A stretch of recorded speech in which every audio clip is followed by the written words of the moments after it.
Это сквер имени Карима Тинчурина в Казани. 10 девушек выстроились с плакатами: «Рожать или нет – выбор женщины. Дети должны быть желанными. Запрет лишь усугубляет проблему». Так активисты выражают свою позицию против возможного запрета абортов в частных клиниках. Женщина должна иметь полное право принимать решение сама. И если она решилась на прерывание беременности, она должна иметь безусловное право сделать это в тех условиях, на тех условиях, которые она сама для себя выбрала. То есть или это условия частной клиники, это или условия государственной клиники, медикаментозное какое-то вмешательство, либо хирургическое. Это никак не поможет ни демографии, ни чему-либо другому, потому что если человек не хочет иметь ребенка, он найдет способы, как это сделать. Плюс уже есть достаточное количество примеров, когда люди просто бросают своих детей где-нибудь на улице или еще что-нибудь с ними делать. Происходит, например, насилие. И в случае насилия женщина что, должна будет оставить этого ребенка?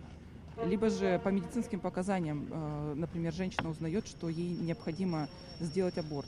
Среди участников пикета есть и мужчины. На самом деле скажу, что я не одобряю аборты, но я считаю, что через запреты это еще хуже скажется, потому что аборты будут подпольные, это будет больше смертей, больше каких-то проблем. Увеличение количества детей нужно стимулировать через какие-то льготы, допустим, тоже недвижимость давать. Это уже можно много чего придумать. Несколько месяцев на разных уровнях власти звучат предложения по ограничению абортов. Например, запретить оказывать эту услугу в частных клиниках. К единой позиции пока не пришли. В ряде СМИ появилась информация, что частные клиники республики уже начали исключать аборты из перечня услуг. В дело вмешалась ФАС России. В Минздраве Татарстана отметили, сейчас готовят ответ на обращение антимонопольной службы.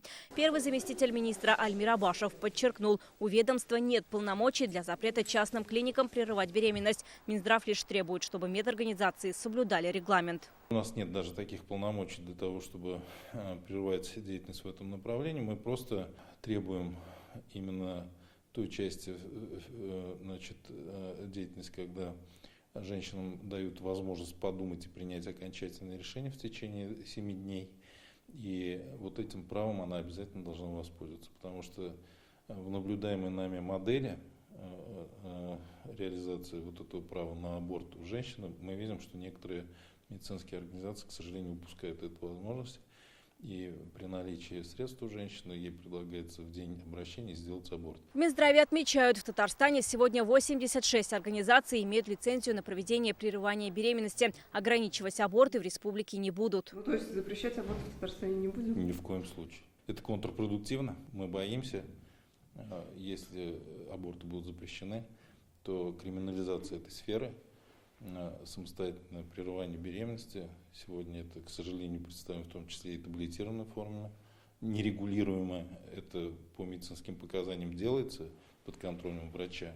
Но, к сожалению, реализация медикаментов, способных предотвратить развитие беременности, к сожалению, сегодня также не урегулированы. По данным Росстата, за последние 30 лет количество абортов в России ежегодно уменьшается в среднем на 6%. За прошлый год это число сократилось до 506 тысяч по стране.